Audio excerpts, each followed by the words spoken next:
Welcome back, everybody. This is session 4 of the Pillars of Eternity Lorethrough. Last time we started to explore Gilded Vale a little bit. We talked to the hanging animancer dwarf on the tree, which is behind me right now. We recruited Aloth and Adir, and we found out that our character is what's called a Watcher. We can commune with the souls of people who have died. And also, we got a dog. You can see our little dog right here. So we're going to continue today to explore Gilded Vale. There's still quite a few buildings we haven't gone into yet, but we have a party now, so we may actually end up going back to Valewood to take care of that bear and the bandits that we were getting our asses kicked by not last time, but 2 sessions ago. Alright, so let's go. Of course.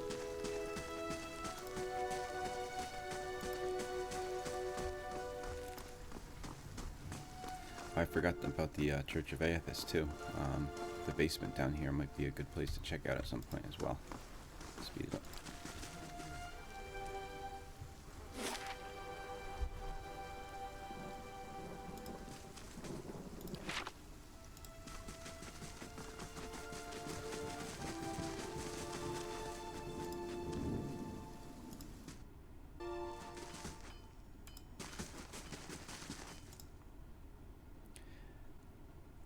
This Almaua man is of an impressive build, towering above the countertop. His skin is the dusky blue of the deeper oceans, and his thick arms boast corded muscle. Small ears frame a square-jawed face coated in a smeared soot and arcing black tattoos alike. This is Tautanu, the blacksmith. He offers you a broad smile as you approach. Welcome. You're the first new face I've seen in quite some time. What can I do for you? I'm going to ask, what do you have here? You come to us at a strange time, I'm afraid, Tuatanu says. The stock's not what it used to be, but we find weapons and armor to offer yet, all forged right here at the Black Hammer. I'm going to ask what happened. We just don't have the supplies. Been expecting the next delivery for near on a week now, and haven't seen a sign of it. Have to expect they were hit by bandits. The road out east is crawling with them, or my workers ran off with the wagon themselves, maybe to make some coin. Tuatanu snorts, as if that lot would dare. Aloth says, he's right about the bandits. The dire situations in villages like this and the exodus to the cities has created far too many opportunities for unscrupulous sorts. Tuatanu scratches his jaw, thinking, if you happen to be headed that way, maybe you can keep an eye out for the supply wagon, or my shipment, at least. They'd be cutting through the Black Meadow, I expect. Only good road for it. As it is, most of our weapons go to His Grace, Lord Radric. Tuatanu glances at the nearby guard. And that's as it should be. But it doesn't leave much for outsiders. We just don't have the iron. Gonna ask him, where was the wagon traveling from? We sent the wagon up to New Hayamar with weapons, and it swings around through Longholm and the like to purchase supplies. Shortest route back is through the Black Meadow and then north through the woods. Tuatanu shakes his head. Had a trader come through with word they'd made it to Logholm, but haven't heard a thing since. I'll see it back safe and sound, I reply. I'd appreciate you trying anyhow. You bring back supplies at least, and I'll have much more to offer you. A discount to start. And if you do find my workers, you give them a good smack upside the head for me. So we've got some missing supplies here. They'll Let's trust see what he has for sale still.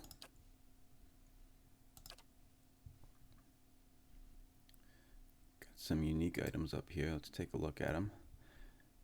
Jenna's Lance, probably pronouncing that wrong. I'm not sure what the symbol over the E means for pronunciation.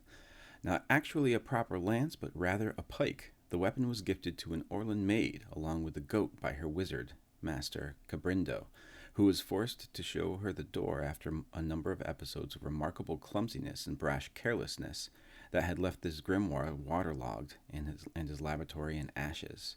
If the gifts were all the soft-hearted wizard could do to staunch his guilt. Wandering from place to place with only her goat, her pike, and a reputation for negligence that preceded her, her fortunes changed one day when she encountered a pair of soldiers trapped by a group of bandits. Too short to wield the pike properly, she instead climbed atop her goat and spurred it into the fray, leveling the pike like a lance and running one of the bandits through. Frightened and confused by the display and intimidated by Jenna's coarse language, the remaining bandits fled and the soldiers' lives were spared. Her actions earned her a commission with a local fort, and she served with a distinction in the cavalry. The original experience had given her such pleasure that she always found a place at the front of any charge. Eventually, this took its toll, and she went missing after her unit was commanded to charge a group of trolls. So that was the unique item, Jenna's Lance there, which seemed to give Jenna some renown, but eventually it seems like her luck ran out. So one thing that I wanted to mention was that when this game came out, I had a few false starts with it. I wasn't really able to get into it like I wanted to. And then one day, I think it was after actually I had finally played the Baldur's Gate games, I decided to return to it, and I said to myself, I am going to read the texts that are in the game this time, because I want to actually immerse myself in the world, and that helped a lot. So this time through, I will be reading the books, obviously. This is a lore through, but I didn't read a lot of the unique item descriptions while I was going through it those other times, so I think this could be used to give the world a little bit of flavor, so I'm going to continue doing that. Just to kind of see where the weapons come from, what they're for, why they're unique, those kinds of things. Let's continue on to Hold Wall. The unique arbalist. A masterwork of dwarven craftsmanship, this sturdy arbalist earned its name during the Battle of Marching Mountains, where a dwarven ranger held off a group of ogres, bearing down on him and his last few remaining comrades. In the ranger's hands, the arbalist proved more than capable of launching bolts through thick ogre hide, holding the invading force at bay just long enough for reinforcements to arrive. While victory against the ogres proved short-lived, the tale is still one told with great pride around dwarven campfires. So another weapon that gave its user some renown. And finally, Azureth's Stiletto. The War of Black Trees brought hardship and suffering to many Glanfathans, but it bore special tragedy for its druidic orders, who were forced not to endure the deaths of many friends and kin, but also the destruction of the lands they revered above all else. Among these was Azureth, a young ovate. Deeply troubled by the use of the elements to turn nature against the people of Erglanfath, and wondering if he was seeing the last days of his people, Azureth took to walking the endless stretches of burned-down forests in search of something, anything, that might signal a reason to hope.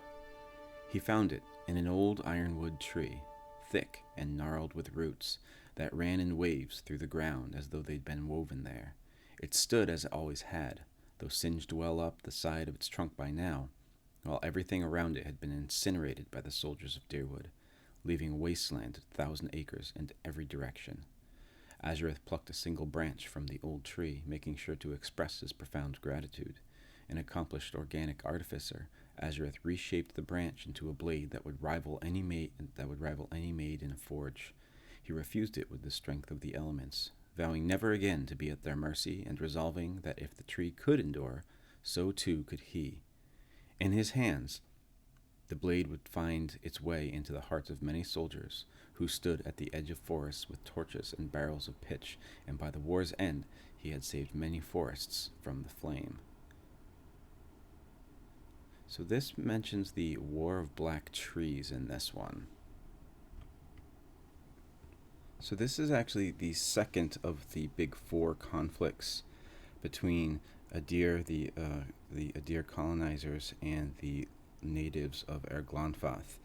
I don't want to say too much about that now. I think it would be better if we did a little bit more about the first conflict so we could see how it leads to the second conflict, which is the War of Black Trees. But here it mentions the Ashen Forest, and that's why it's called the Black Trees, because acres upon acres of forest at the end were burned down, and the trees were basically ash, which is why it's called the War of Black Trees.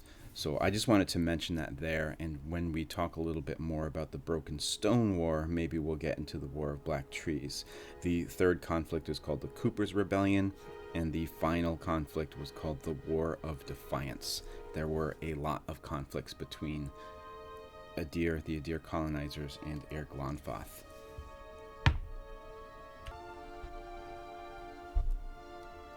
Alright, so that's all the unique items. Oh, no, we have an outworn buckler. Unique, one-handed. This simple wooden buckler would not be out of place in a pile of surplus training shields. Painted green, it has 2 black iron straps across its front that form a large X. It looks like it has taken more than its share of blows and may have been in use for far too long, but far from ordinary. The buckler is in fact 1,000 years old, or thousands of years old, its preservation a testament to the transcendence of its humble creation. The buckler originally belonged to one of the founding members of the Darkosi Paladini when she was just a squire, thousands of years ago in the glory days of old Valia. As it accumulated damage from war and weather, the buckler became an extension of the paladin's own irrepressibility and protectiveness, as well as a symbol that inspired those in her charge. She wore it in every battle of her long and distinguished career, and though the paladin's name would eventually succumb to the ravages of time, the shield has yet to do the same. It is said that the shield is so partial to its original master that it will allow none but a paladin of similar conviction to touch it, and in times of need it has a way of making it into the hands of those whose souls mirror the greatest qualities of the Darkosi founder. I like that one, just a shield that has earned its name through just the amount of time it's been around for. Anything else down here? Nope. Okay, so let's go to Stash. Let's sell a bunch of things. Stash is one of my favorites in this game. It just allows you to keep all this extra junk that you don't need and sell it when you get to the trader. It does kind of trivialize cost later in the game where you can afford pretty much anything, but there's a lot of things you can spend money on.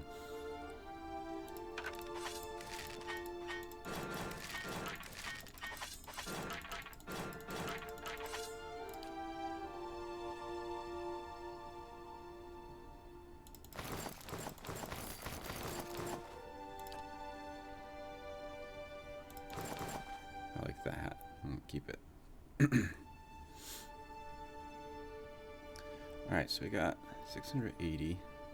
Do I have a rope and grappling hook, a pry bar?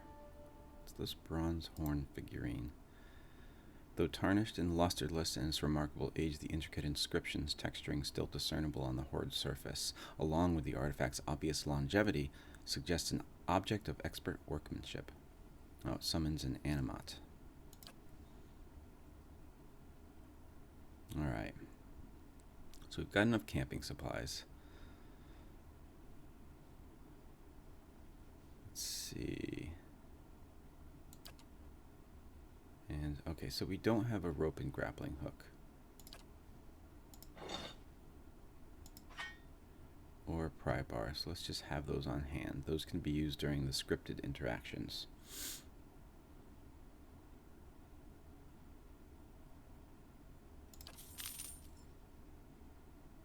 Okay.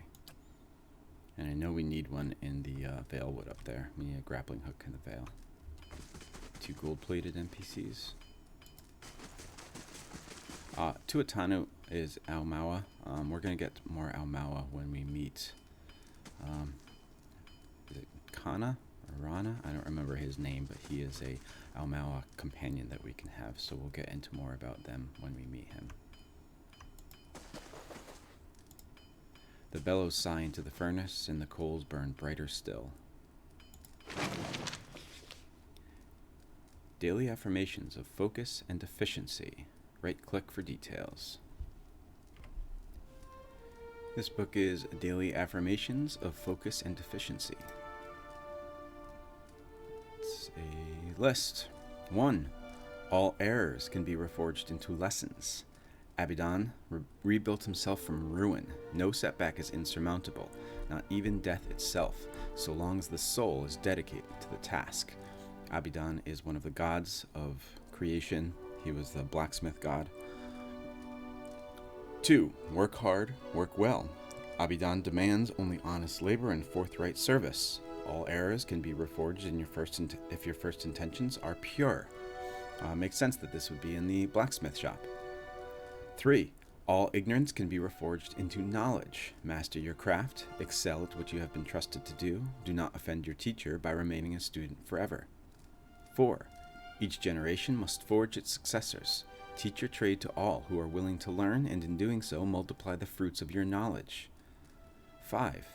All difficulties can be reforged into triumphs. Meet strife with humility and acceptance. Let adversity temper the ingot of your will, and you will never shatter. 6. Embrace your station. Fulfill the duties of your rank and meddle not in the affairs of your betters. All guilds fail at their weakest link. 7. All loss can be reforged into strength.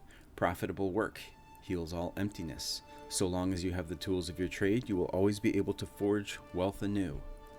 8. Value the works of others, and they will value your works in return. Share the harvest with the hungry, and your tools with the destitute. 9. All souls can be reforged into whatever we will. Hard work is not exclusive to life. Death is no time for complacency. Commit yourself to excellence in this cycle and the next. So, as it mentions at the beginning of this, Abidan was thought to be dead for a long time, but he eventually makes a return, which is why in the first one, Abidan rebuilt himself from ruin.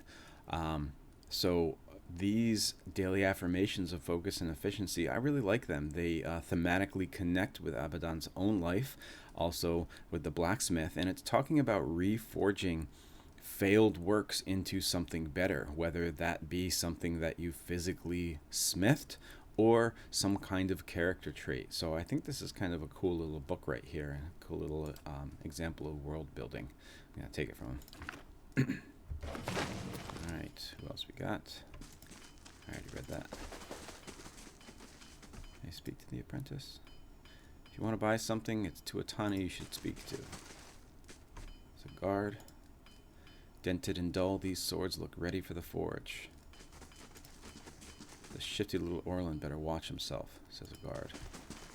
Who's the Orlin? Oh, this commoner here? If I work a few extra shifts at the inn, I can get one of these daggers. Seems like the Orlins aren't really trusted. This little symbol here means I would be stealing. I'm not going to steal from him.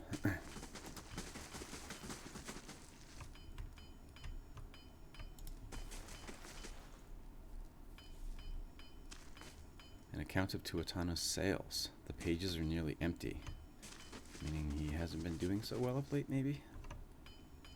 Alright, leaving the blacksmith. Got a new quest.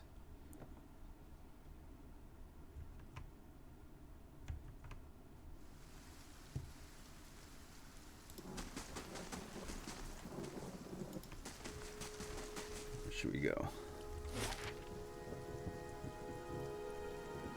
This is Ingrid's house.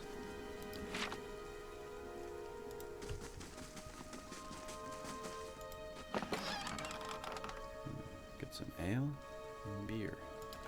Don't mind if I do.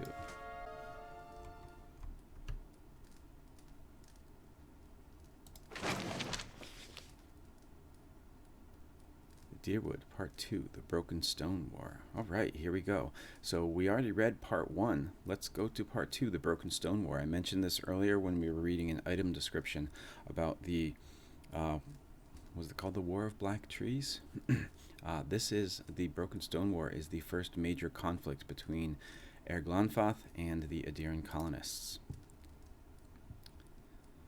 In 2626 AI, a group of farmers, while clearing farmland for planting, accidentally knocked down one of the ancient Adra menhirs on their land. This innocent act drew the ire of the native population and started what would come to be known as the Broken Stone War.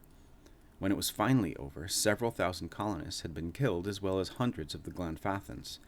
Even though the war was technically over, the Glanfathans escalated their attacks on the settlers over the next 2 years using vicious tactics that left many colonists, several military figures, an earl, and 6 thanes dead. Unable to stop the Glanfathan attacks, the earls elected Earl Adrang Hadret to the position of Grave. With respect Well respected and known to be master of military tactics, he was tasked with dealing with the Glanfathan threat. Adrang fought with the Glanfathans, led by an Orland named Regid, for the next 2 years. Neither side can gain the upper hand on the other, resulting in a tense stalemate between the two groups. Because of this stalemate, the hostilities slowly died off, and in 2631, which is 5 years later, the Deerwooden people signed a treaty with the Glanfathans. Regid would step down, the Glanfathans would stop their attacks altogether, and the Deerwooden people would leave the ruins alone. This treaty angered the nobility in Edir, as it brought to a halt the supply of artifacts. Adrang also tried to get the practice of slavery outlawed, but was not successful. Because of this, the peace between the Deerwood and Erglanfath is uneasy and tumultuous. Small patches of rural violence still cropped up, but were easily dealt with, as neither side wanted another war. So as mentioned in the first session, the first major conflict, the Broken Stone War between the Glanfathans, the people who were native to the land, and the Adirian colonists, was because of a mistaken accident. Someone knocked down an Audra pillar, which jump-started a huge conflict. By the end of the conflict, this man, Adrang Hadret, was the person in charge of the Deerwood, which is the colony, the term used for the colony of Edir. And it doesn't say it here, but in the guidebook it mentions that he was able to be more successful than other military leaders, because he actually took notes from the Glanfathan attacks and used some of the same tactics. So he was actually respected, but he also made a lot of people angry with his edict to stop invading the the Ingwithan ruins, which is a huge reason why Edir was there in the first place. They wanted the artifacts from the ruins. So if he says that we can't actually delve into them anymore, he's going to piss off some of the people back home. But that was enough to start an uneasy truce, which obviously isn't going to last long. I said this is the first conflict of 4, so obviously there's going to be more conflicts, but this is there was a kind of uneasy peace for a little while after this. Alright, let's pick it up.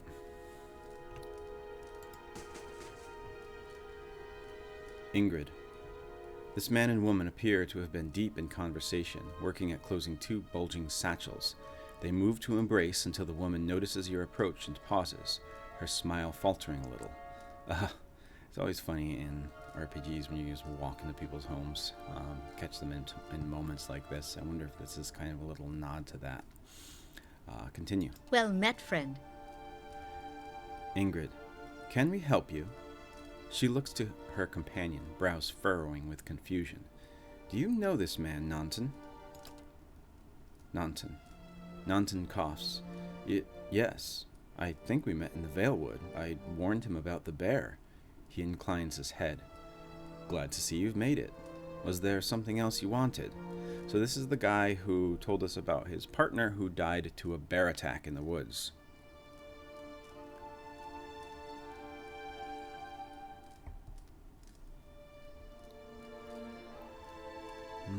Let's see, I'll say...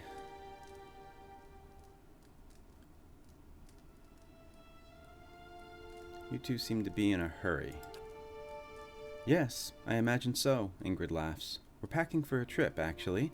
I've been meaning to visit Defiance Bay, and... She looks at Nanton. Well, in truth, I think I've had my fill of this town.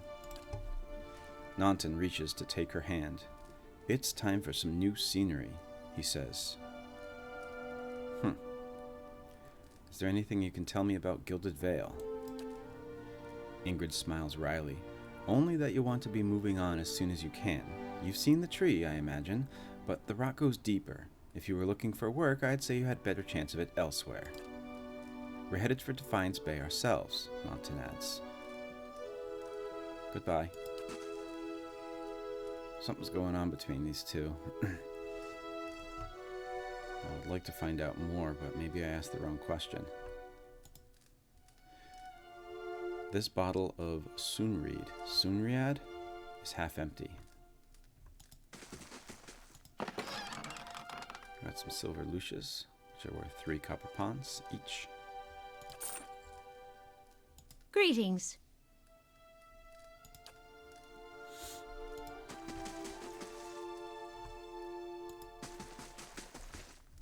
I think I remember this, but I don't want to say too much now.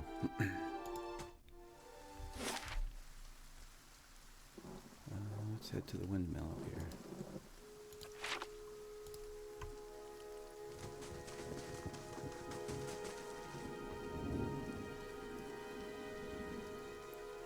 Swainer. We know there's more grain in there, Trumbull. We won't settle for scraps while you grow fat on our crops. Trumbull. A muffled shouting emerges from inside the mill. The first of you drunkards comes through a door gets a shot between the eyes. God's hear me, Swainer. I'll put you down like a dog. Swainer. Come away for now, lads, but we'll be back, Trumbull. And we'll have fair prices, or by the flame we'll have a reckoning. New task to investigate the feud. So they're not there anymore. Let's go see Trumbull.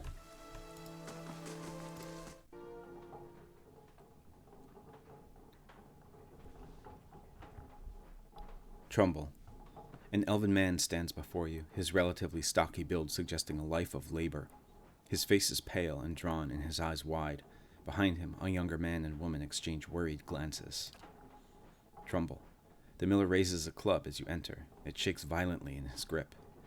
Get back if you value your life. Hold on. I'm not here to hurt anyone, I'll reply. Trumbull. The miller hesitates, then lowers the club to a fraction. Who are you? Is Swainer roping foreigners into this little crusade now? Let's see. My name is Bjarter. I only just arrived in Gilded Vale. Trumbull shakes his head. You picked a bad time to come visiting. Gilded Vale's had all its shine scraped off. Just a big dung heap now, and Swainer thinks he's king of it. They're all of them mad. Let's ask, who's Swainer? The dwarf. The one standing out there spreading lies among the villagers. Bastard's been here for decades, and he hasn't gotten any kinder with time. Let's ask, what was all that ruckus outside? Trumbull shakes his head. Where to begin? Swainer's whipped them up into a froth, going on about the grain stores. Claims I've hidden away most of it. Gained some experience.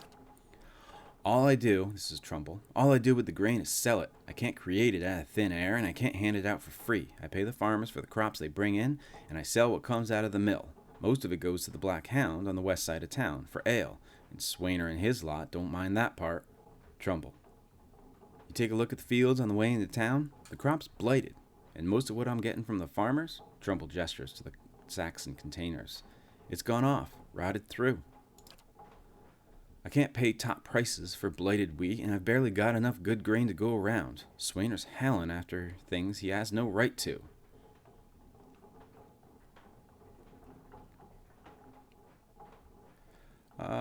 Let's see. Seems like a pretty clean story for a messy situation. Would I say that? I didn't want to make too much... Well, both of these I'm kind of, putting myself out there. So let's just say I had other questions for now. I thought you could use some help. Those people out there seemed pretty angry. Really? Trumbull sighs relief. Highly as tits. Could I use a friendly face? I take it you heard some part of what that crowd's asking for. Grain, as if I've got it all tucked away somewhere.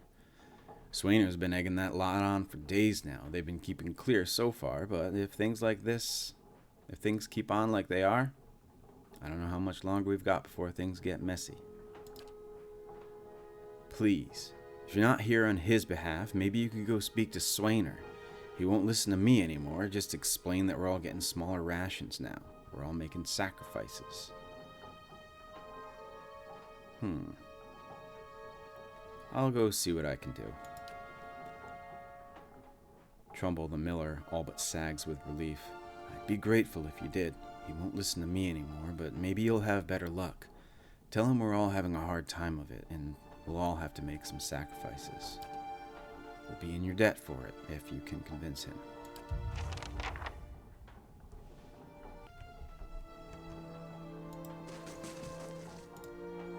A rancid stench rises from this grain. It's mushy and mottled with green, so that must be the blighted wheat. Ciaro says, "My father's a good man. He's always done right by the town." So I'm going to guess that's Trumbull's son. I'm sure father can explain better what's happened here. Trumbull's other son, Ulfdane.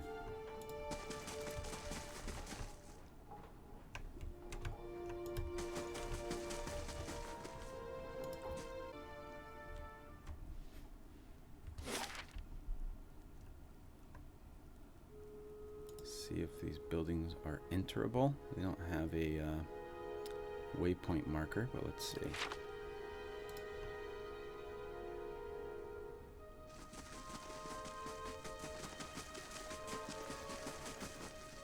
Nope, nothing there.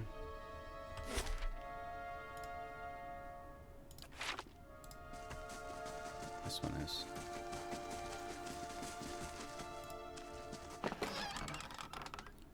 Some gold rot chew. A staple of the Deer Wooden countryside, gold rot chew is a favorite of farmers who swear by the minor boost of it and energy it provides. Those who use it often find that they feel sluggish when they stop. The chew is made from the root of a golden celery plant. This almost sounds like a drug. Once we remove it, we get a crash. Oh wait, no.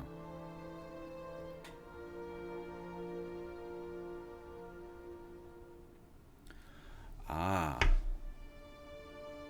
Okay, so when we use it, we remove the gold rot chew crash. So we get some pretty good buffs. We get +3 to might, move speed, -2 to perception.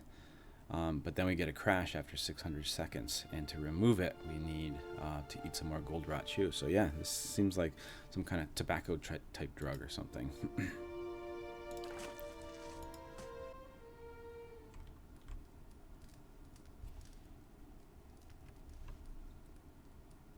Just some gold-plated NPCs in here. Not going to talk to them. Rats scurry behind the sacks. Okay.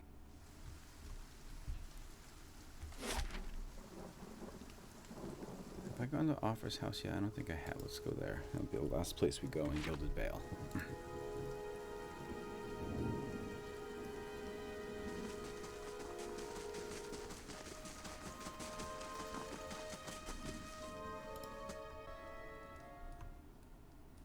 Got a key. Stealing. This worn, dog-eared book is titled Travels Upon the Keldis Sea. There is an etched illustration of a vast finned leviathan. Ophrah. A dear wooden woman is standing in the front of the fireplace, humming a quiet tune to herself, or perhaps her unborn child, for she is clearly quite pregnant. She turns her head slightly as you enter, so the Hollowborn curse, she's worried about that, which is probably why she's humming to herself, maybe praying. Good day to you. Alfred says, "Well, finally, I was starting to think..." The woman makes a startled noise when she turns around and sees you. "Oh, I'm sorry. I was expecting someone else." She gives you a cautious smile. "Can I help you?" Nice cat." Alfred smiles brightly. "Oh, thank you. She's a sweetheart. Keeps the house clear of mice, too." I've just arrived in Gilded Vale. I thought I'd get to know the locals." "Were you with one of the caravans?" She looks at you hopefully. "Master Adema's, by chance?" Wow, okay.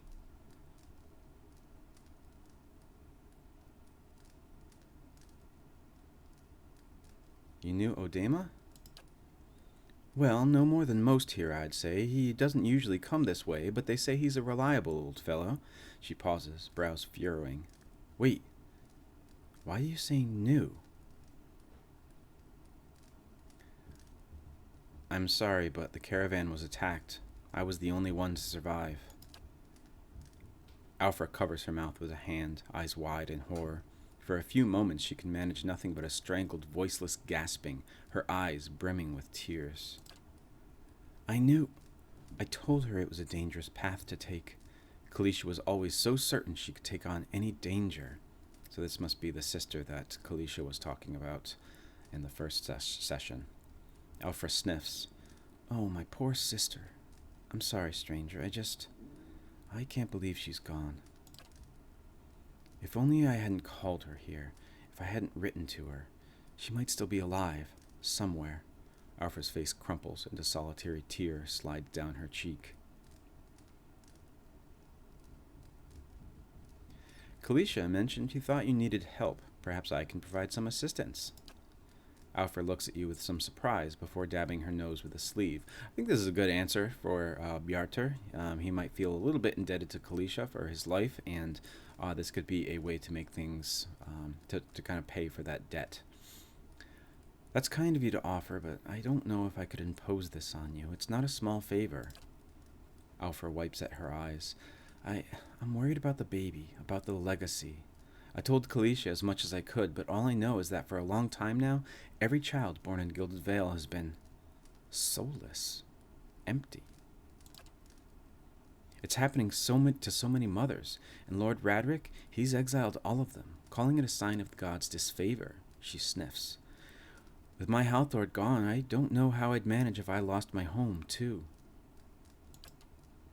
I hoped Kalisha could help me. They say Ranga, the old midwife, knows a way to prevent a child being hollowborn, but she moved south to Anslog's Compass 2 seasons ago. The journey's too far for me. I can't make it as I am, but I don't have anyone else now with Kalisha gone. More tears run down her face. Please, can you help me?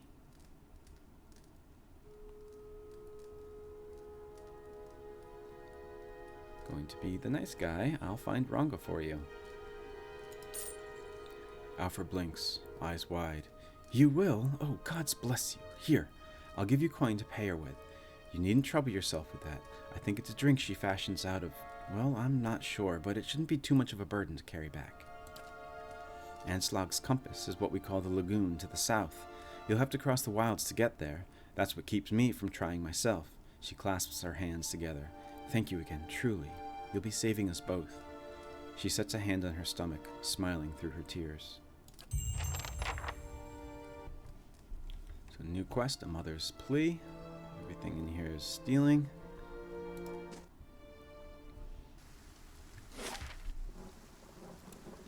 Alright, so there's the tree.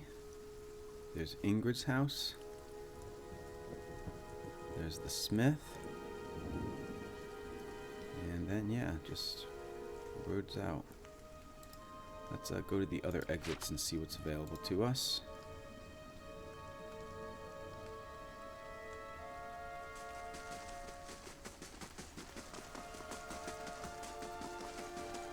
A little discussion over here. Ale tasting funny. Wonder if that has something to do with the grain.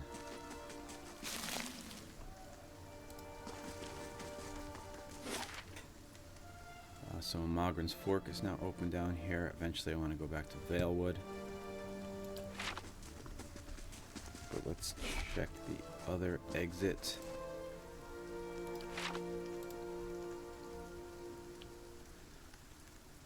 And then I want to go back to the Blackhound Inn to find Swainer.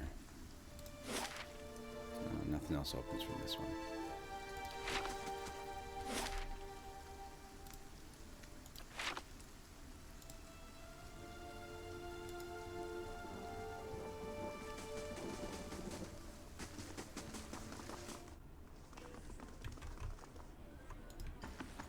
This is where Serena was. There he is. Hello. Don't know who you are and don't much care. Keep walking. We're not here to chat with foreigners, says Swainer. Aloth says, narrows his eyes. Careful. Looks like they're cut from the same cloth as those rowdies who attacked me. He wrinkles his nose. Smells like it too. So let's say I will respond. I saw you outside of the mill. What was that about? Kind of giving him the benefit of the doubt, see what he's up to. Swainer responds. Well, someone fancies themselves a meddler, eh? What's that about? It's about Trumbull. thinking he's the king of the town on account of he's got the mill to his name. So both Trumbull and Swainer say that the other person thinks that they're king of the town. The dwarf's jowls quiver with rage. It's about him barely giving us anything for the wheat we bring him and then cutting our purses when we need to buy grain. It's about farmers going hungry while some bastard gets rich off their crops. That's what it's fucking about. Now shove off.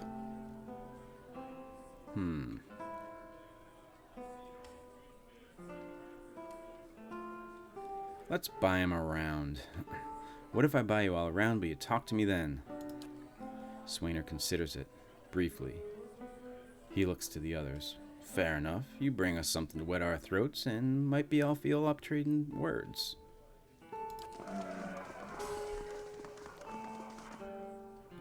Well met, friend.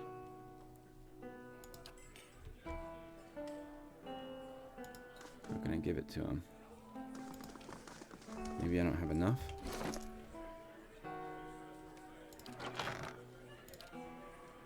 Or maybe I have to have it with me. So there's my 3 drinks there. Greetings.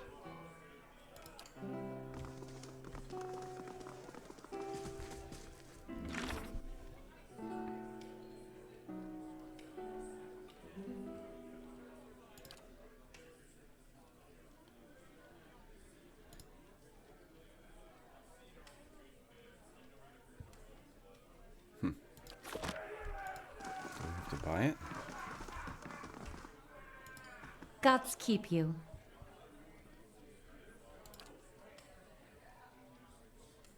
Ah, I'd like to buy a round for the fine fellows over there. Fine fellows? You're having me on.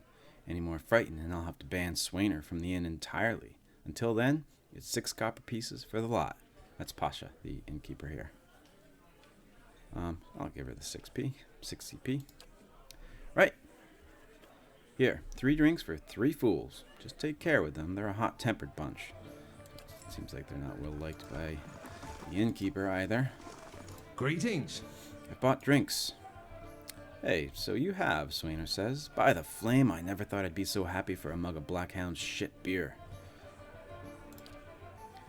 Swainer. Gods, that's good. All right, then, you've got my attention. What is it you've got to say that's worth a round of drinks? Let's see.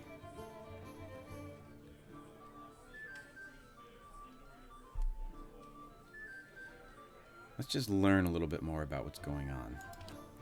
It's like I said, the miller's in charge of the grain prices. He says they're fair, but I know for a fact that folks like Offra pay half what we do. The dwarf sighs. And maybe we've been a bit rough with him, but what are we supposed to do? We can't keep paying, we're going to starve. Do you think Trumbull's going to be sorry about it when we do? Ofra is Kalisha's sister up there. I wonder if he's giving her something because he knows that she's pregnant. Let's see. Look, there's no sense in threatening the miller. You have him up against a wall. Maybe you could ask some of the other villagers for help. Swainer eyes you for a few long moments, drinking deep from his mug. Then he sighs. You're right. Things go on like they are. We're just going to end hanging out from that tree out there. He looks at his comrades. Tell Trumbull we'll leave him be. Don't know what we'll do now with the crops failing. Haven't got another trade to speak of. Think Pasha needs a hand around the inn? Oh. It looks like I was able to settle this conflict peacefully. Trumbull does seem like he might be up to something, though. I have a feeling that he might be using the blighted wheat as an excuse to charge more.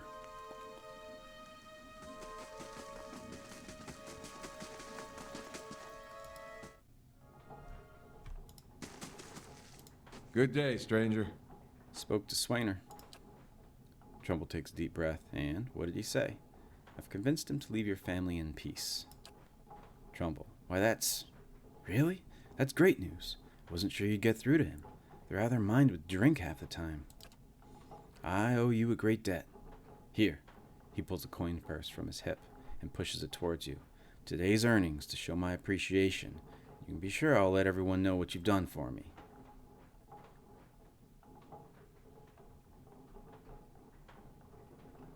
Glad to help. Now we stand a chance of getting through the year. Trumbull smiles broadly. All thanks to you. Safe travels, friend. So if he is increasing the prices for profit, I guess we'll never know.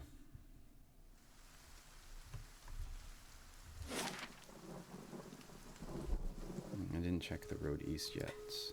Give that a try. I also wonder if this building is enterable.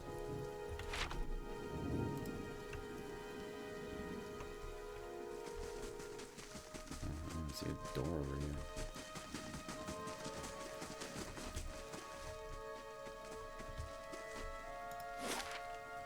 Yes, Esternwood is now available. But we're going to go to Valewood.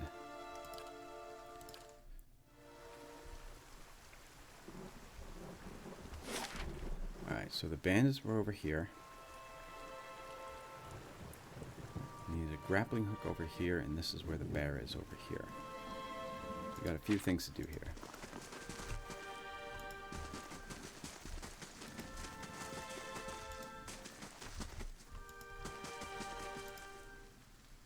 These aged walls appear to have once encircled this entire glade. Only a small fragment remains, and the stairs leading to the top of the structure have crumbled away. This is why I got the grappling hook, so I'm going to use it. Give the grappling hook a few swings for momentum and let fly, and the hook lodges easily behind a pile of stones at the upper edge of the wall. A few tugs on the rope suggest that it will stay put. It will stay put. Alright, climb to the top. With the help of the rope, you make your way up the face of the wall and over the side. Here we are. We have a scrawled letter. I do not think you will ever see this, but you were right, Fulvano. We should have journeyed south together and been safer for it. I would tolerate all the gloating in the world if I might live to hear it.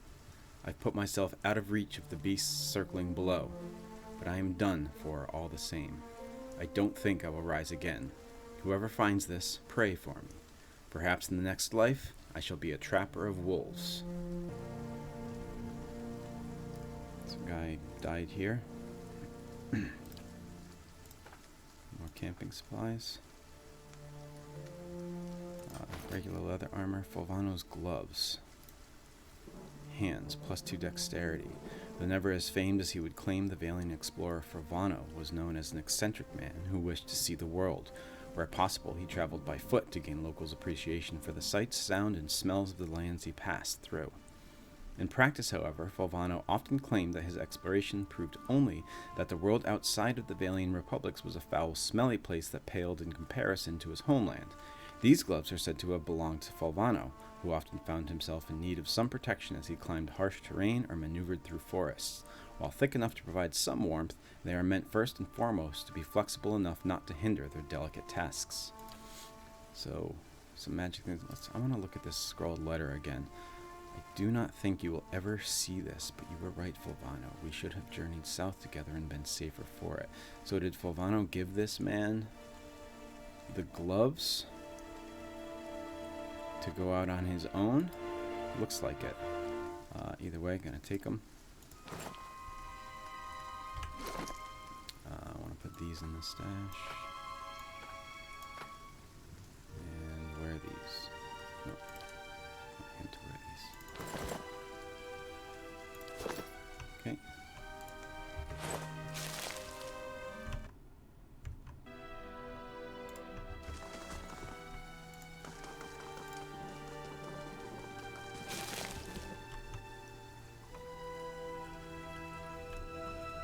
Alright. Down. Okay. Take the grappling hook. No.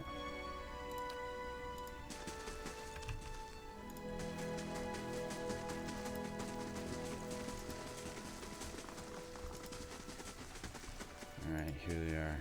Let's see.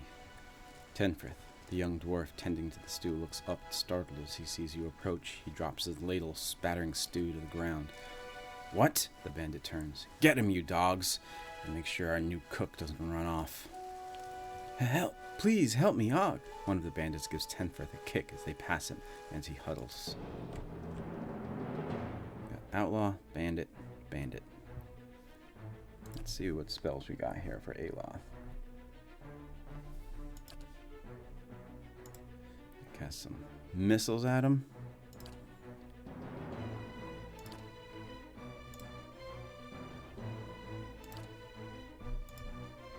Yes?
That's it.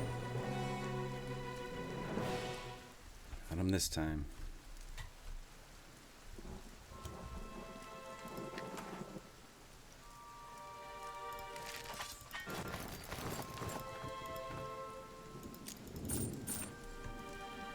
Of course.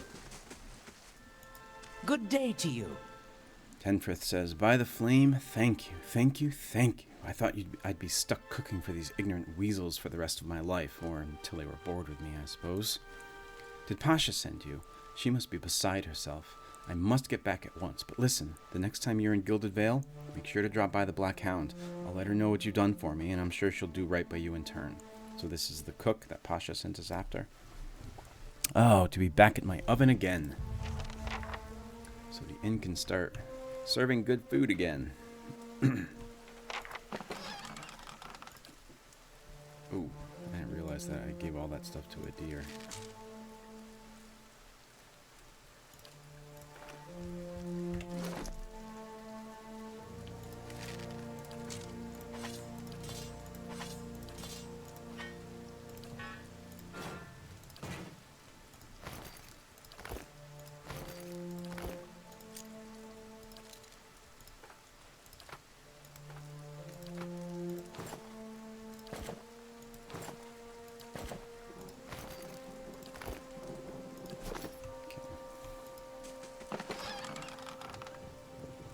Silver Fenning, 6 CP each. Large silver coin is used in transactions in the Edir Empire and many of their colonial territories. Meat, rice, a stiletto, and poultry. The tent is empty but for a pair of stained cots and the stink of unwashed bodies. Some fruit. Head to the bear cave.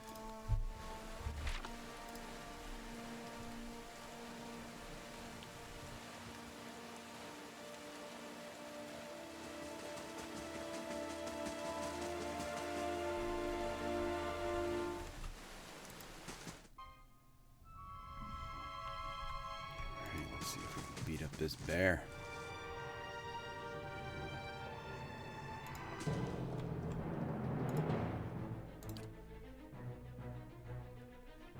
Consol's corrosive scythe eats away the target's spirit, inflicting corrosive damage, and converting that essence into endurance for the caster.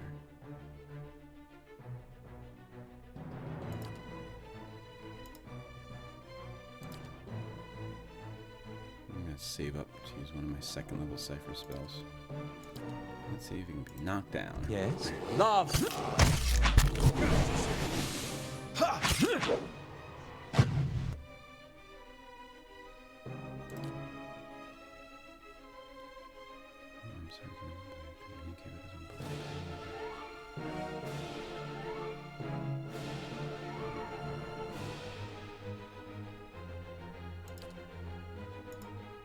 Yes. Curse.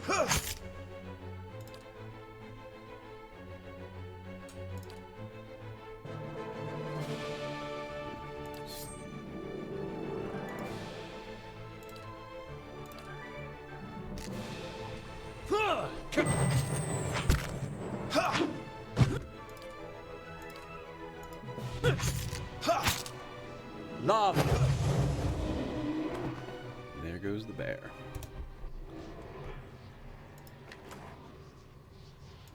Tied.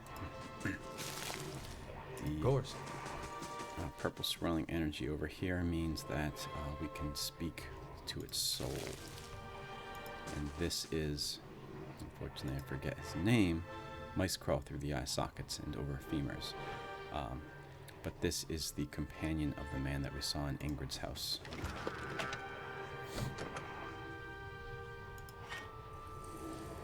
Alright, let's talk to him.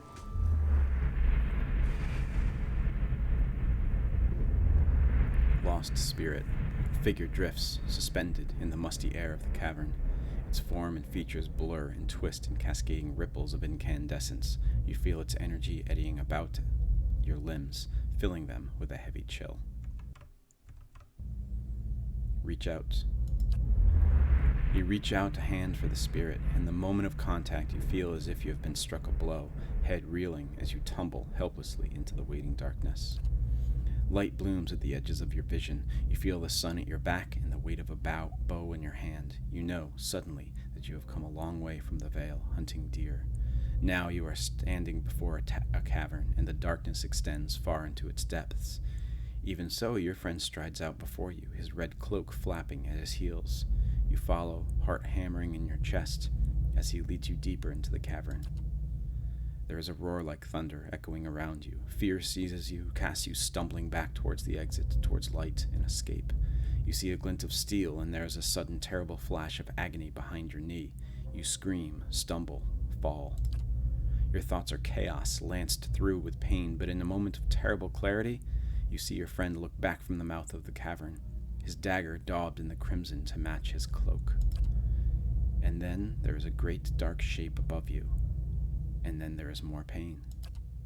The vision recedes, and you are thrown back into yourself with a seemingly resentful force. The corpse lies at your feet, and the specter lingers. In the span of energy between you both, you feel a sense of questioning, of confusion, of anger. So we just saw this spirit's last few moments in which it seemed his friend threw him into a bear cave and then stabbed him and left him to the bear.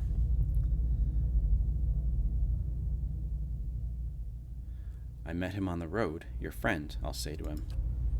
The lost spirit. A sudden lashing anger emanates from the spirit. Rage and grief seem to pour from the gleaming figure like smoke.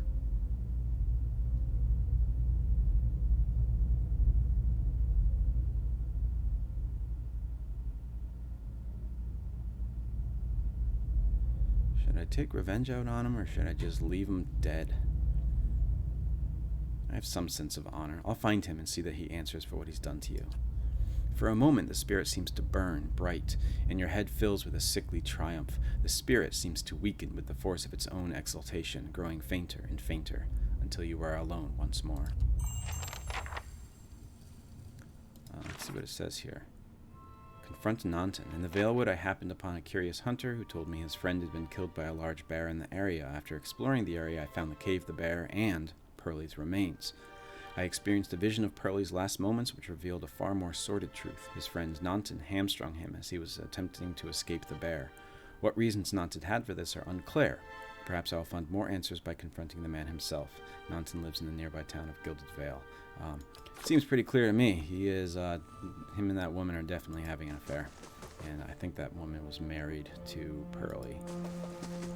Did I read this? Yes. So I think that's everything I wanted to do in the Valewood.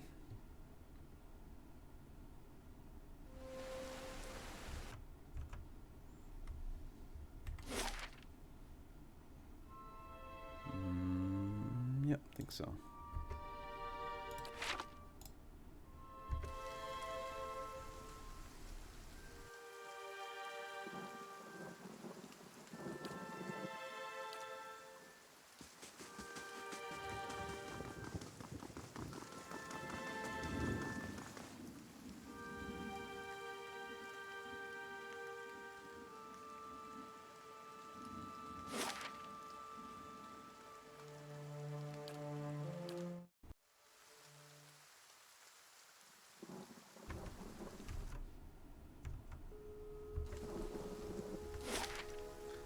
head on over to Ingrid's house.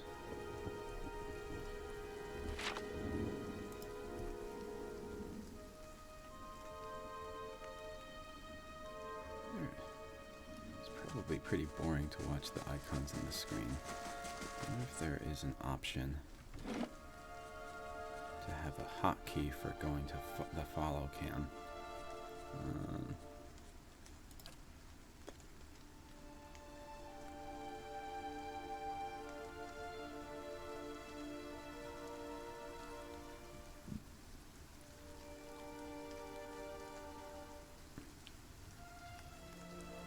So if I hit period, I should be able to follow. Okay. Killed his friend for a woman. Hail and well met. I know what really happened in that bear cave, Nanton. The color drains from Nanton's face. I don't know what you mean. I told you the truth of it. Ingrid. Are you accusing him of something? Ingrid looks to Nanton, touching his arm. If this is about the accident, we're both grieving Pearlie's loss. But it was a wild animal's doing. Nanton shakes his head minutely. You see a tremble in his hands. What would make you suggest such a thing? I had a vision in the cave. I saw Pearlie's last moments as he lived them. I saw you cut him with the knife. That's not possible, Nanton stares at you. How could you possibly know?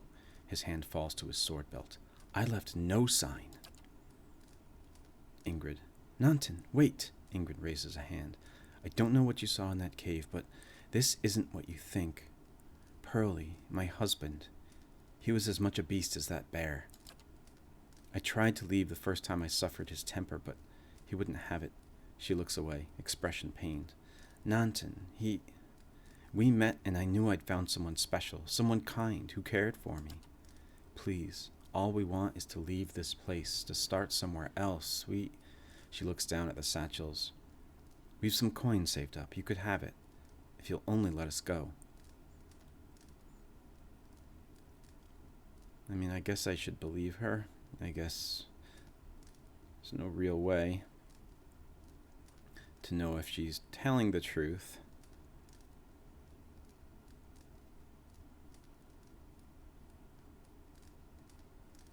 But I'll just tell her to keep the money. Use it to start your new life. Ingrid blinks, surprised. Then, thank you. Truly, I'm glad you understand. Only here, take this, at least. I hope it brings you luck. She looks to Nanton, smiling. We have a long journey ahead of us. I got the minor ring of deflection. I wish you well in your own travel, stranger. We won't forget this. So, Ingrid and Nanton escape Gilded Vale. After I let them go, the minor ring of deflection. Rings can feature plain bands or jewel in the settings. Magic rings may bestow a variety of special properties or defenses on the wearer. Their small size allows their enchantments to complement similar enchantments from other items and spells, and this versatility has made them popular among adventurers. So I think what this means here is most stats that you get from gear, they don't stack. So you just get the benefit of the biggest one. But it seems like what it's saying here is that with rings, they do stack. So you can have a +5 deflection with this ring and then have a shirt that has +6 and get +11 deflection. I think that's what that means.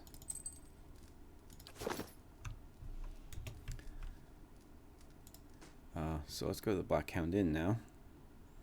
Go check in on Tenfrith and Pasha.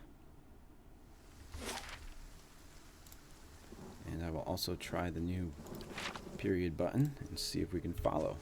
Yeah.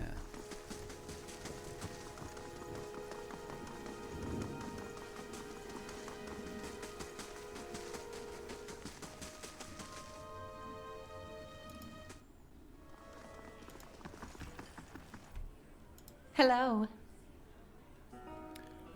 Hello and welcome to the innkeeper looks up. Oh, it's you. Tenfrith told us what you did for him. It's such a relief to have him back. I can't thank you enough. Consider yourself a favorite of the house. Discounts on drinks, rooms. Tenfrith said he wanted to whip up something nice for you. He's already back to work in the kitchen. She laughs. So, what would you like?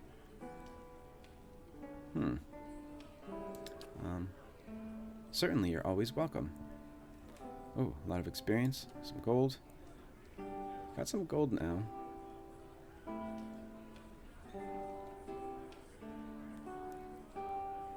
So let's get the bonus from the laborer's rest room.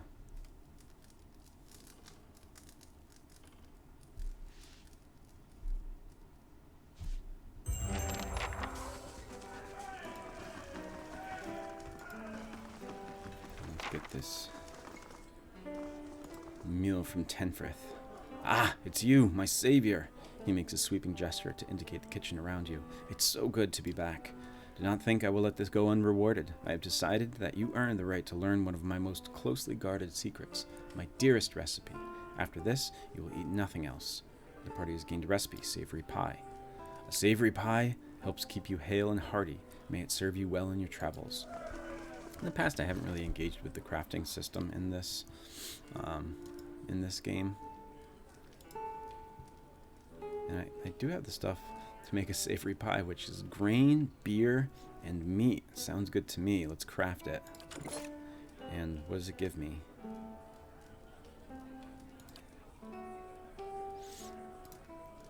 A delicious smelling pie with golden crust and meat filling guaranteed to leave one feeling battle ready. Plus 10 max endurance, plus 1 might, plus 1 perception for 150 seconds. So 2.5 minutes. Okay.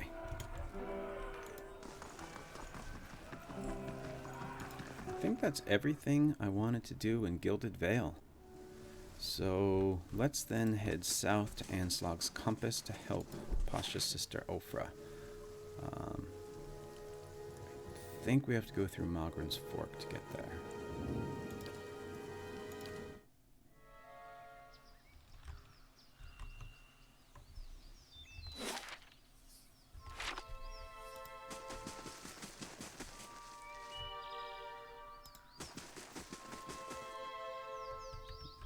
Wolf over here.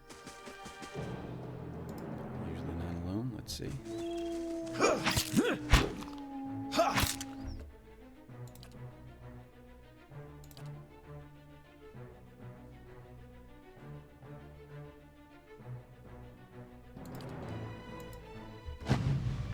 Cipher spells, I feel like you should use them as soon as you can.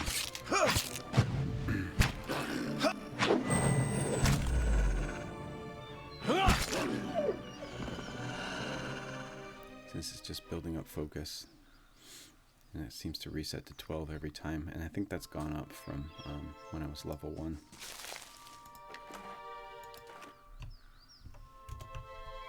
All right, then.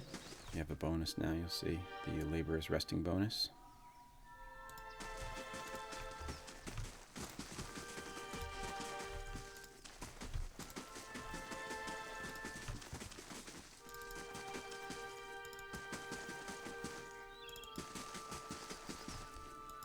Saw you in the flames. Here's Durrance.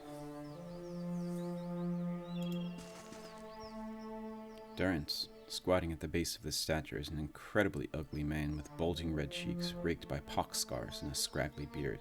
He is sweating as if he has a fever, but his breathing is measured and steady, like a slow push of a blacksmith's bellows, but that comparison feels strange and unwelcome.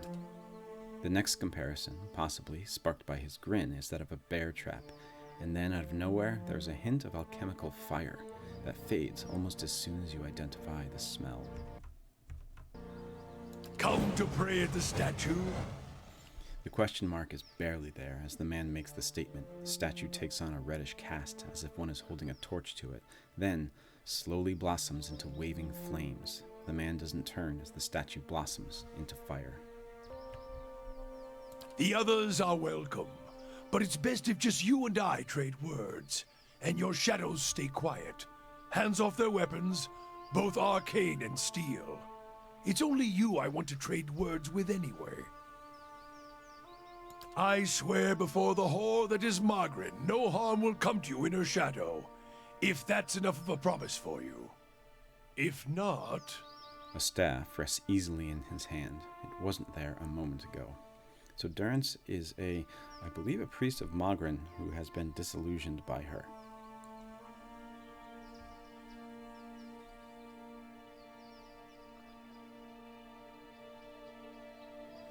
I didn't catch your name, or why you want to speak with me. I didn't give it. You probably find names as useless as I do. The names that litter this world like debris are hard enough to wrap around the tongue. And what do they matter? It's what's beneath the skin and the letters I care about. What burns within. It's more important to me you're a watcher than whatever culture or accent decorates your letters like awkward crowns. Take pride in your actions, not where you hail from, or how your name rolls off whatever liar's tongue coats it now. If you need a title to hang on me to match your own, Watcher, then call me Durance. And as you observe souls, I test them. How did you know I was a watcher? Durance shakes his head, and his hand curls tightly on his staff. I can see the questions bubbling up. Let's burn them away one by one. I am a missionary. I walk this diseased nation with its heathen, its people so careless with the spirits of others and their own, watchers among them. Yes, I know you for what you are, and your name doesn't interest me. Names are for honest folk, and you are a crack that shines light from another place. We're meant to travel together, you and I. Saw you in the flames. Not your face, but that soul of yours. All tightened up, like a huntsman's knot. You saw my soul in the flames? There's things we can teach each other. If you're in need of answers to your mantle of questions. I don't force my words on anyone other than you. I don't care who walks with you or what their mewling problems and politics are. There's enough howling in the world without me stoking that fire. I won't take from your provisions, don't need much on the road. I can carry my weight, which is considerable. Many will stand against you. They probably already have, from what I can see. Left their marks, it seems. Like a trail, worming its way behind you. What kind of marks? Disease? Spirit wind? Both could have touched you, yet here you stand. So, yeah, we started with disease. I forget what it was called, that we had to go get the berries in the water for. Then we faced a spirit wind, but neither of them killed us. As for disease, not all of us were close to water when the pox hit. But it's no longer a passenger in my flesh. It left its marks as well. But like flames, the pox doesn't strike twice, nor is it catching. So, like chickenpox, you only get it once. If your stone mistress there allows it, then come on. Her? Don't fear her jealousy. Let us see what the road holds, Watcher. Alright, so now we have Durance. Let's take a look at him. Durance is a 3rd level priest. He is meadowfolk. He is from the Durwood. He's a clergyman. These are his stats. He has some spells. His abilities are Fighting Spirit. Oh, that's something that all folk have. Holy Radiance. Creates a field of holy energy around the priest, burning any vessels in the vicinity and regenerating a modest amount of endurance for allies. So kind of a area of effect heal. Second Wind, everybody has that. Access to a bunch of priest spells. Are priests like in D&D? They have like a certain amount of casts per level. He's got Bear's Fortitude, increases the character's fortitude defense. Let's see that. Yeah. How may I help? But it seems like that's what wizards do too. So they have a certain amount of casts per level. How may I help? Aloth, as a wizard, needs to put them into his grimoire in order to actually use them. What? But Durance actually knows all of his spells, so he doesn't need an actual book to cast them. So that's the difference between a priest and wizard. I think that's a pretty common way to do things. So we just ran into a couple things here that I want to go over from the guidebook to finish up for today. One, let me just see a deer here. A deer is also meadowfolk, just like Durance. So I want to go over the two different types of human that we might run across. I also want to go over Magran, who Durance is a third level priest of Magran, although, like I said, he seems disillusioned by her. He calls her a whore. So I'm going to go to the guidebook to read a little bit here. Before I do that, I am going to get rid of this guy's ugly mug. Let's look at a deer, actually. Okay, so I already read about humans in general, but this is what the guidebook says about meadowfolk. They are also called Thyrton, which means fair in Adiran. Meadowfolk originated in the far north, but migrated south for unknown reasons, toward the equator starting almost 10,000 years ago. They have now been near the equator for almost 2,000 years. They have traditionally lived on the edge of Skelterfolk lands, working the open plains. Meadowfolk are the most common humans in Adir, Deerwood, and Raed Saris. They can also be found in small numbers in the Valian Republic. It says their features are thinner, more pointed noses, thin lips, rectangular or oval faces, round, almond or prominent eyes, deep-set eyes, and moderately strong brows. Their skin is fair to light tan. Their hair is blonde, red, brown, or black. Texture is straight, wavy, or curly, and their eyes are blue, green, hazel, gray, violet, or brown. There is also the ocean folk, which is another type of human, called Kalbranda. Kalbandra. Warm ring in Valian. The Kalbandra originated near the equator on the other side of the world. It is believed that they migrated heavily due to rapid cultural expansion in the last 2,000 years. Most cultures recognize the Kalbandra as currently the most widespread human ethnicity in this part of the world. Ocean folk are the dominant culture of the Valian republics, though they are also common in Deerwood. They are rare in both Adir and Raed Saris. Features: broad, flat noses, full lips, round, almond or prominent eyes, mid to shallow set eyes, and strong brows. Their skin is light brown to extremely dark brown, and hair is rust brown, or black hair. Texture may be straight, wavy, or curly, or kinky, and eyes brown, green, gray, hazel, yellow, green, and red brown. So the first one I read, meadowfolk, that's what Adir and Durance are. They are the most common in these parts, so that makes sense. Not going to see too many Kalbandra around, although there might be in the area that we're in. And then the next type of human are savannah folk, or Natlin, which is origin or original in Coddle. I don't know what Coddle is, that must be a language. The Natlin originated just south of the equator, north of Raed Saris. They have migrated north heavily. Most of the ethnic group has remained in the same location for well over 10,000 years, so these Natlin or savannah folk seem to kind of stay put. There are some cultural and anthropological indications that Natlin were near the Ingwithan culture at some time prior to its presumed downfall, but Natlin-dominated cultures seemingly have no records of their interaction. Savannah folk are uncommon in Deerwood and the Valian Republic. They are more common in Raed Saris and very rare in Adir. Their features: moderately brown noses, moderately full lips, almond or narrow eyes, sometimes with epicanthic folds, mid-set eyes with shallow brows. Skin: lightly tanned, dark tan skin with warm reddish tone. Hair: auburn, green-brown, brown, or black hair. Hair texture is straight or wavy, minimal, if any, facial hair. Eyes: blue-green, hazel, dull orange, brown, or black eyes. So the three types of humans: the meadowfolk or Thyrton, the ocean folk or Kalbandra, or the savannah folk Natlin. They seem to have different ways of traveling throughout the world, or have traveled throughout the world.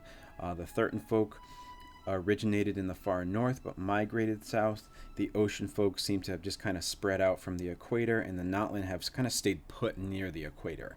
And those are the three types of humans. So because we have a couple humans in our party now, I thought it was could be interesting to kind of go over who they are. They are very common, as they seem to be in many fantasy worlds.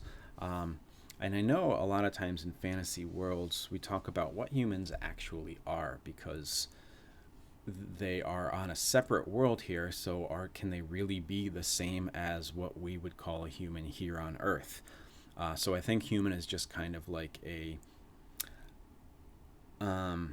useful term to apply to characters that are most like us in this world. So the other thing that I wanted to go over is Magran.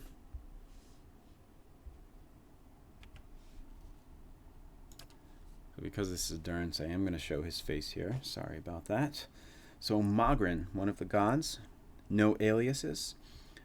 This is the god of war, fire, consumption, transformation, purification, and trials.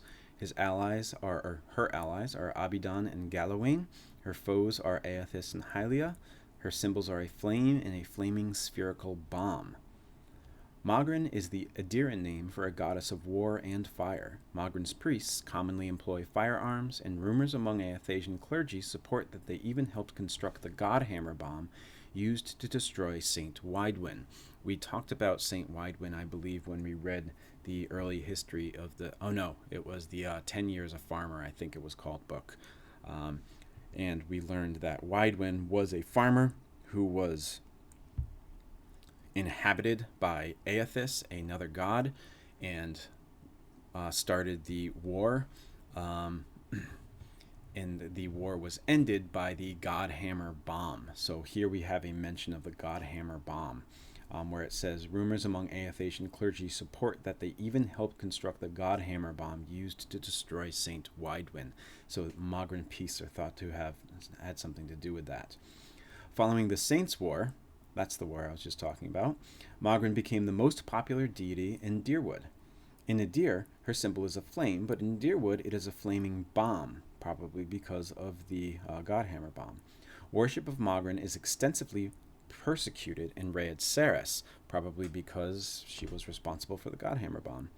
Magran's faithful and rank-and-file soldiers, as well as officers, tacticians, and strategists. Devices used in warfare, especially those made in the forge, such as weapons and armor, are also part of Magran's domain, and to Abidan is often an important ally for her.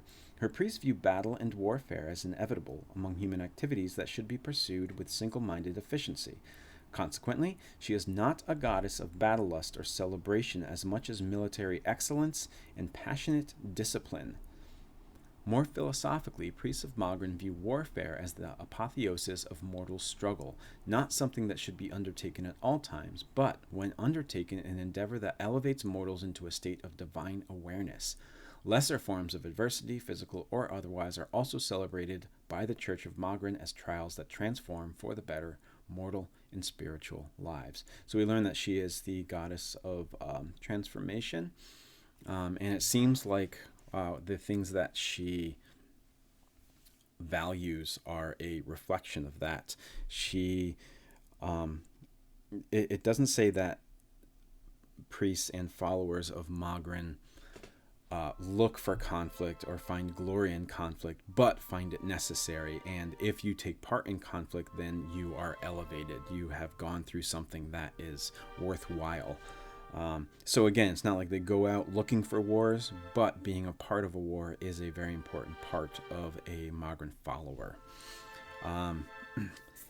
So yeah, and it does say that she is a foe of Aethys, who is the god. Actually, let's read Aethys now. We've talked about him enough with the Saints' War and Saint Widwin. So let's go to Aethys now, and I'll focus on Adir here. He was an Aethasian, although I think he too has been disillusioned. But we'll get more into that when we actually talk to Adir and learn a little bit about his personal quests. So here's what the guidebook says about Aethys. It's pretty long. I think most of it is about the war, which maybe I will read the entire thing. Yeah, so strap in for this. I think there's some really interesting things about Aethys in the guidebook. So we're going to read it now. I hope this is allowed. So Aethys, aliases, the child of light, the dawn stars, or Gon. We actually have a ring called Gon's Pledge. And then his portfolio, he is the god of light, dawn, birth, spring, rebirth, and redemption. His allies are Hylia and Woodica, and his foes are Magran. His symbols, a rising sun with radiant rays, a sun rising from a starry field. So here goes. The Adiran name for the god of light and redemption, Aethys, is often represented as a young man holding a candle, wearing a crown of shining silver, or as his messengers, the dawn stars. Influence over the sun and stars contributes to his overall air of grandeur and importance, putting Aethys at odds with the rest of the pantheon. By divine command, his churches are strictly regulated in their laws of the faith. A candle, lantern, or torch must burn at the center of every room, banishing shadows of the unfaithful, that's in quotes, to vacant doorways, Bareth's realm. Doves are traditionally housed in towering rookeries, and crows hunted from miles around. While worship of Aethys is still popular in the Adiran Empire and Rhaed Saris, the faith is outlawed, or at least actively hated by the populace in most cities of Deerwood due to the events of the Saints' War that culminated at Halget's Citadel. Though Aethys once communicated regularly with his faithful, he has not done so since the destruction of St. Widwin at the Battle of Godhammer 15 years ago. So the guidebook assumes that it's the time of this game here. So the events of the Saints' War and the Godhammer bomb were 15 years before this moment in the game. St. Widwin, aka Divine King Widwin or the Martyr King, was a Vorlis, which is a purple dye-producing plant, farmer living in a remote part of the colony of Rhaed Saris. According to legends, one night spiritual manifestations of Aethys, the dawn stars, appeared to the young farmer and told him to punish the Adiran governor for leading the people to ruin. Widwin went to his village and told people what he had seen and heard. Initially ignored and later attacked for his beliefs, Widwin believed begun manifesting miraculous powers. This drew devoted believers from all over his country and eventually fomented a popular revolt. So at first he was not trusted. People didn't think that he was who he said he was, but because he started to demonstrate miraculous powers, they started to follow him like he was actually Aethys. Widwin, assisted by some knights and nobles who believed in his cause, eventually marched on the capital city and confronted the imperial governor. The governor was not killed, but was forced to abdicate power and leave the colony. Upon entering the seat of imperial power, Widwin's body physically transformed into something otherworldly. According to most records from the era, his flesh appeared to become luminescent, and his head completely transformed into pure, sometimes literally blinding light. Stories say that people asked Widwin to lead the colony and that he accepted, becoming the first and only divine king of Rhaed Saris. As king, his rule was virtually uncontested. He immediately punished allies of the empire and what he believed were corrupt churches and church leaders of Aethys. It was not long before worshippers of Aethys were punished for perceptions of heresy, and non-worshippers were punished for following other faiths. When Rhaed Saris citizens fled to Deerwood for sanctuary, it caused strife between the two nations that eventually led to the Saints' War. So Widwin seems like he was a very strict ruler, and he was unforgiving if you didn't follow the laws that he had put forth, which caused a lot of people to exile, and was kind of a catalyst for the conflict for the Saints' War.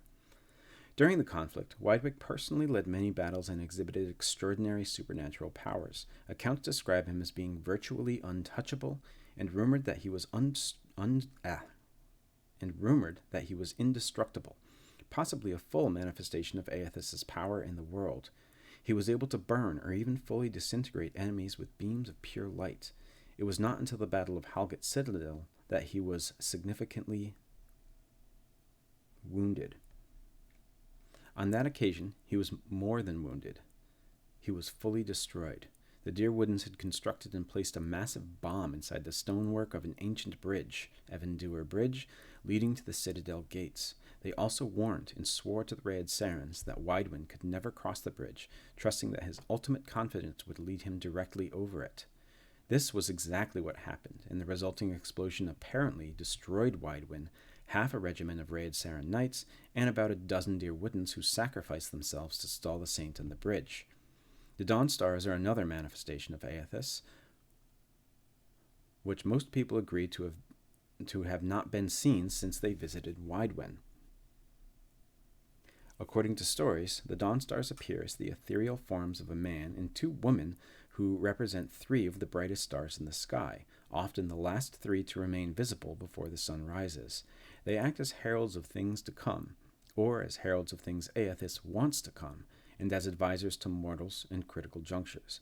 Aethys has a final, more intimidating aspect in the form of Gon, a farmer depicted as carrying a lantern and sickle. Gon is a figure of dignified cyclical death as opposed to Remergon's entropic variety or Bareth's cold inevitability. In context, his presence surrounds the harvest, rebirth, spring, and general celebration of mortality. His implements are symbolically important. The sickle reaps what is sowed in life, and the lantern guides the deceased down their intended paths of death and rebirth. It is generally believed that Gon, instead of Bareth's avatars, visits those who embrace death with acceptance and understanding. Gon still fits with Aethys' character as a bringer of light, but incorporates a sense of relentlessness that proves more disconcerting than hopeful. The weak and the underprivileged, while not necessarily under Gon's protection, are nevertheless under his scrutiny in case anyone should seek to do them harm. Gon is an answerer of wrongs and imbalances, or whatever he interprets as imbalance. This has contributed to in no small part to Dyrwood's enthusiasm for vigilante justice. Popular regard for Gon is polarizing. He is appreciated and feared, and exudes a grim sense of finality. So even though Gon is another name for Aethys, and they are considered to be the same people, it's interesting that they are treated a little bit different. People who call him Gon seem to they recognize that death and rebirth is a part of life and that it's inevitable, but it seems kind of darker than the light and rebirth god that he is talked about in other places.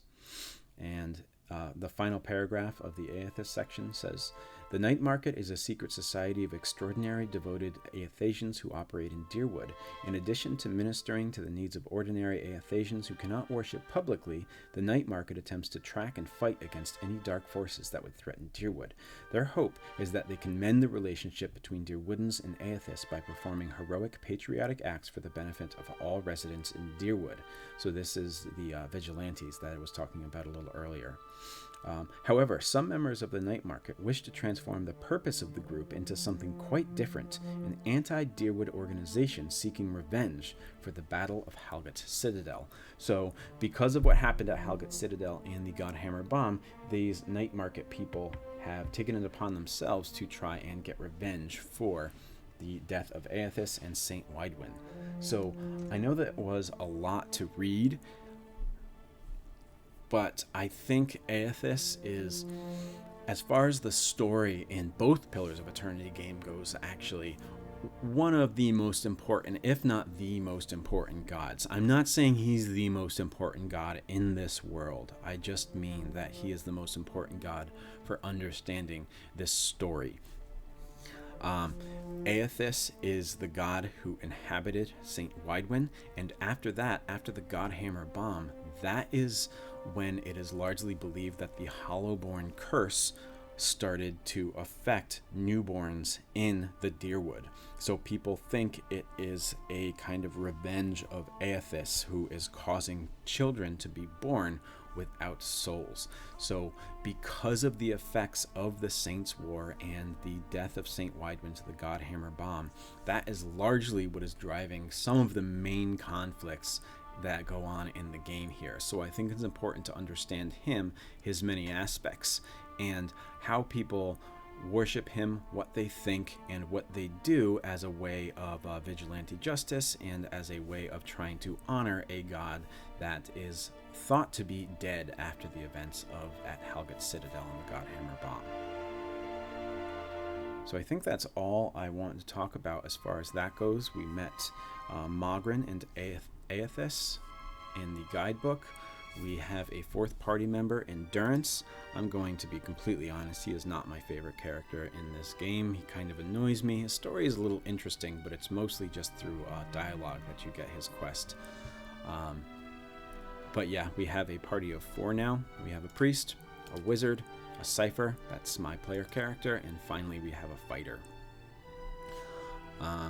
Alright, so next session we will continue to explore Magran's Fork.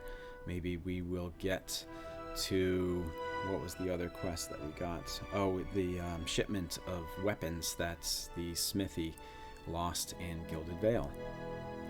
Thank you very much for watching. I hope to see you back next time. I do want to start ending these with just a... I mean, I know everybody says like subscribe and comment and all those kinds of things, but it would be great if you would subscribe. But also, it would be great if you could maybe say something in the comments about something I said or something I read. Maybe you see things differently. Maybe I got something wrong. Maybe something I read about one of the gods made you realize something if you've already played the games. Who knows? But anything that kind of engages with the content, I would love to hear from people. And anything else that maybe you think I should do in future sessions. I don't know if what I'm doing is good or not, or interesting, and how I can make it more interesting. Maybe there are some technical things that I'm not thinking about since I'm fairly new at this that you know about that you might want to let me know about. That would be great too. So yeah, I'd love to hear from you if you're watching, and I will see you next time in session 5, where we will continue in Magran's Fork. Bye everybody. Thanks again for watching.